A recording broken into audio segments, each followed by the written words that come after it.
আপনি কি জানেন নবীজির মৃত্যুর কয়েকদিন আগে কি ঘটেছিল? একদিন নবীজি বাকিয়া নামক কবরস্থানে তার মায়ের কবর জিয়ারত করতে যান। জিয়ারত করে আসার সময় নবীজির প্রচণ্ড মাথা ব্যথা শুরু হয়। বাড়ি ফিরে নবীজি জ্বরে আক্রান্ত হয়।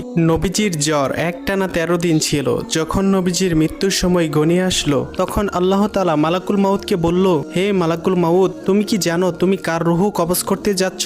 সে হলো আমার প্রাণের বন্ধু। তাকে সৃষ্টি না করলে আমি দুনিয়া সৃষ্টি করতাম না। আমার বন্ধুর সাথে বেয়াদবি কইরো না। আমার বন্ধু যদি অনুমতি দেয় তাহলেই তার রুহ কবজ করবে, নয়তো আমার কাছে ফিরে আসবে। তখন মালাকুল মউত নবীজির ঘরে উপস্থিত হলো এবং নবীজিকে সালাম করে বলল, হে আল্লাহর নবী, আমি মালাকুল মউত। আমি পৃথিবীর সকল প্রাণীর রুহ কবজ করি, কিন্তু কখনোই কারো কাছে অনুমতি চাইনি। কিন্তু আজ আল্লাহ তাআলা আপনার অনুমতি নিয়ে রুহ কবজ করতে বলেছেন। আপনি যদি অনুমতি দেন তাহলে আপনার রুহ কবজ করব, নয়তো আল্লাহ তাআলা ফিরে যেতে বলেছেন। তখন নবীজি অনুমতি দিলেন।